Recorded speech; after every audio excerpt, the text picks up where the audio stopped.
जम्मू कश्मीर में ही क्यों डिलिमिटेशन करनी है भाई? ये आपने कुल्हाड़ी मारी है आज एक जम्मू के एक बाशिंदे पे। आपने दूसरा मेरे बिजनेस का बॉन्ड तोड़ दिया, आपने मेरा सोशल बॉन्ड तोड़ दिया। मैं माफी चाहता हूँ अपने प्राइम मिनिस्टर से, उनकी पूरी काबीना से, कि आपने बहुत गलत फैसले लिए हैं जम्मू कश्मीर। 2-3 साल के बाद मेरा बच्चा बोलेगा ये क्या है, जम्मू क्या होता है?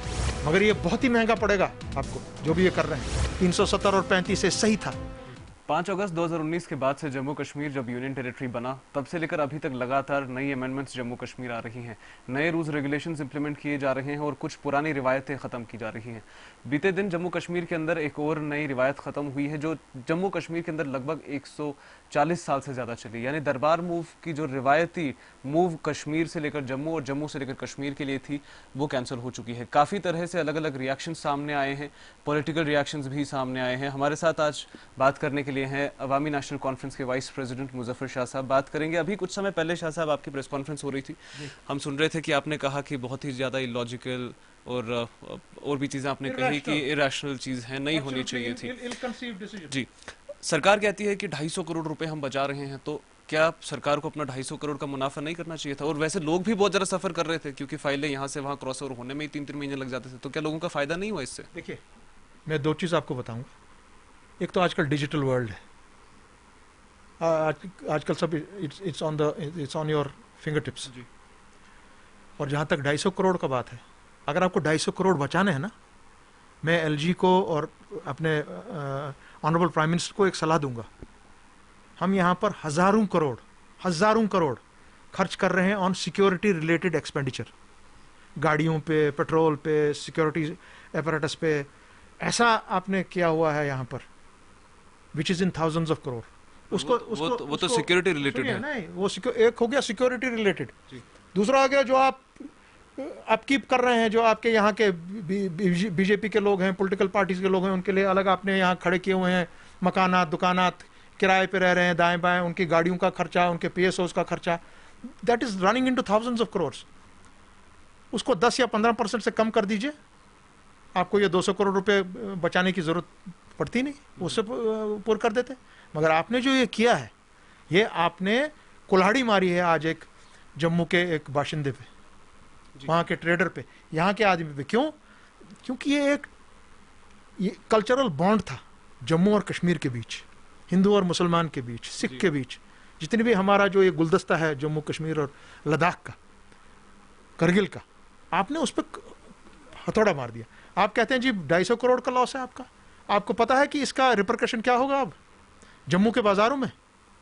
It is more than 20,000 crore,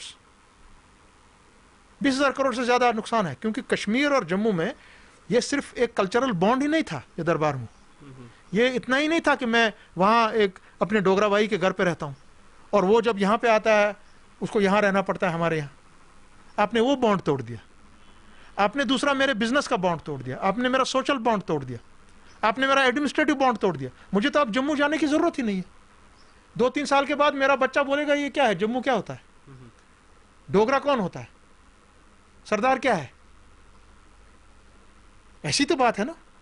तो क्या जो महाराजा ने ये फैसला लिया था, क्या उसको वो सोच समझ से नहीं लिया था? जब उसके बाद शेर कश्मीर ने लिया, आप किस तरह से देखते हैं इस डिसीजन को एंटायरली? अगर आप एज एन पॉलिटिशियन इसको विवोट करें, आप कैसे देखते हैं? आई एम सॉरी टू से सर कि ऐसा डिसीजन इनको, एक तो इसको इमीडिएटली रेसेंड करना चाहिए क्योंकि it is eating into our vitals. आपका पूरा जम्मू का बाजार ठप हो जाएगा।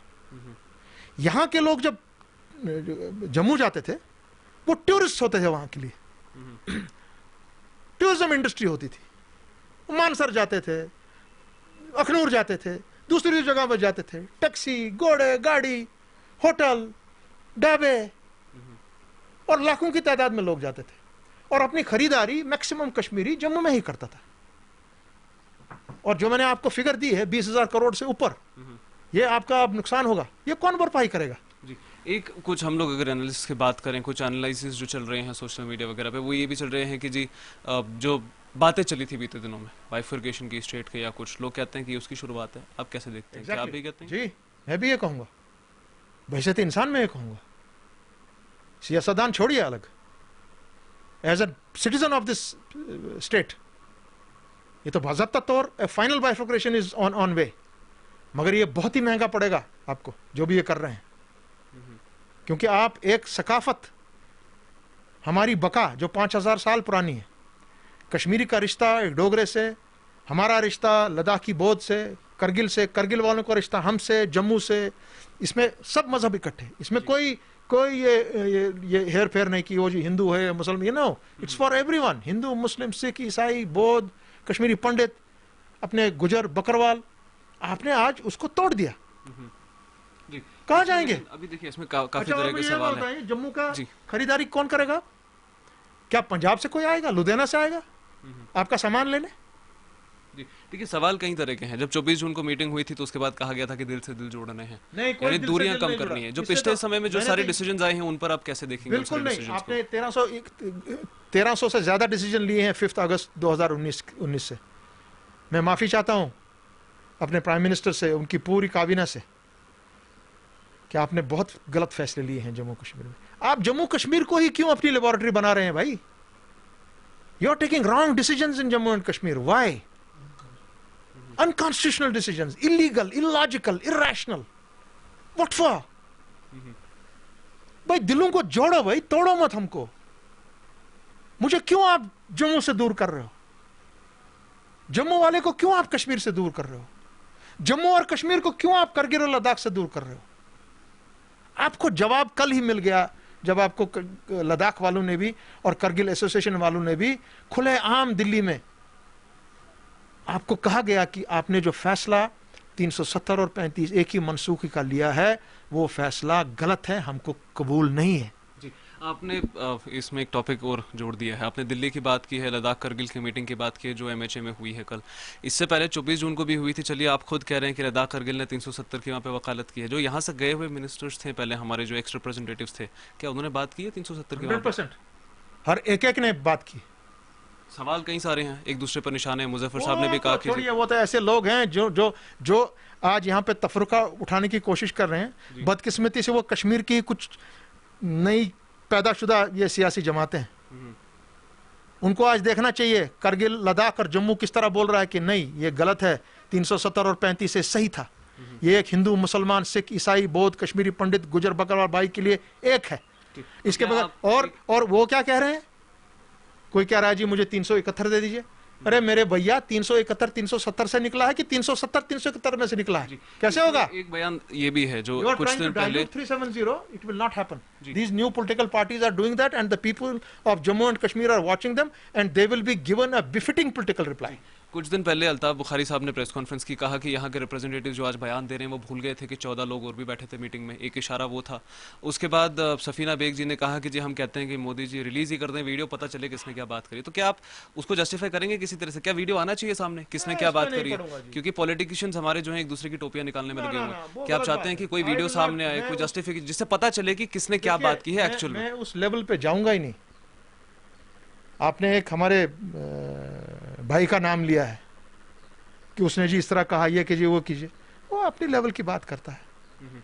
वो क्यों सियासत में आया है, क्या आया है, उसको क्या सियासत से लेना देना है, मुझे आज तक समझ नहीं आई। He is not a political entity at all, unfortunately. आप अल्ताफ बुखारी की बात करें जी, मेरे भाई हैं वो। But please don't weaken 370 and 35A. Jammu is for it, Ladakh is for it, Kargil is for it. Why are you weakening it? What for? Stand with the people. Stand in one voice because something wrong has happened. Something wrong was done constitutionally. Unconstitutionally it was done. जी, आखिरी सवाल आपसे पूछना चाहूँगा। जम्मू कश्मीर के अंदर 24 के बाद से काफ़ी डेवलपमेंट्स हुई हैं। एक रिसेंट डेवलपमेंट स्टूडेंट्स को लेकर के एक इशू हुआ है, उस पर भी बात करूँगा, वो पूछूंगा आपसे। और उसके साथ साथ एक और सवाल आपसे पूछना चाहूँगा कि जम्मू कश्मीर के अंदर जिस तरह के आपको प्रपोजल्स दिए गए गवर्नमेंट की तरफ से, 3 चीज़ें, स्टेटहुड, इलेक्शन और डिलिमिटेशन, बिना 370 की, क्योंकि उन्होंने तो एंटरटेन ही नहीं किया, तो आप इन तीनों प्रोसेस में हिस्सा लेंगे? देखिए, मैं एक तो आपसे बात कर सकता हूँ as a senior vice president of ANC, और दूसरा आपको ये भी मैं बताऊं कि I cannot talk on those matters till I don't get a discussion और एक डिसीजन हम लेंगे PHED में, क्योंकि मैं उसका एक हिस्सा हूँ। We are a constituent of PHED। तो जहाँ तक हमारा मानना है, 5 अगस्त 2019 के फैसले को हमने सब ने चैलेंज किया है. To do a delimitation once that is in the under the consideration of the Supreme Court of India शायद सही बात नहीं है जी. एक. दूसरा, जम्मू कश्मीर में ही क्यों डिलिमिटेशन करनी है भाई, जब पूरे मुल्क में 2026 तक फ्रीज लगा हुआ है. Why only in J&K? एक. नंबर 2, हमको यहां पे कौन सी कयामत हम पे ऊपर आई है कि you are doing this exercise in absence of a legislative assembly. आप लेजिस्लेटिव असेंबली के बगैर ये एक्सरसाइज शायद नहीं कर सकते हैं. You are doing this exercise in the absence of an elected state government. आप इसको कंडक्ट करा रहे हैं through bureaucracy. That's not a good exercise. That's what I feel. जी, बहुत बहुत शुक्रिया मुजफ्फर साहब, हमारे साथ बात करने के लिए. वक्त की कमी आपके पास रहती है, फिर भी बहुत बहुत शुक्रिया, आपने वक्त दिया हमें. जम्मू कश्मीर के अंदर बीते 1 या 2 साल में हम कहें लगभग 22 महीनों में काफ़ी ऐसी अमेंडमेंट्स, चेंजेस और नए रेगुलेशंस आए हैं जिनको लेकर के जम्मू कश्मीर के अंदर काफ़ी राजनीति हुई है. अभी जिस तरह से दरबार मूव कैंसिल हुआ है, ये तो फर्स्ट रिएक्शन है जो सामने आया है. आगे किस तरह के रिएक्शंस होंगे वो भी आपको दिखाएंगे. फिलहाल मुझे अमजद खान और कैमरा मैन इमरान तारिक को दीजिए इजाज़त.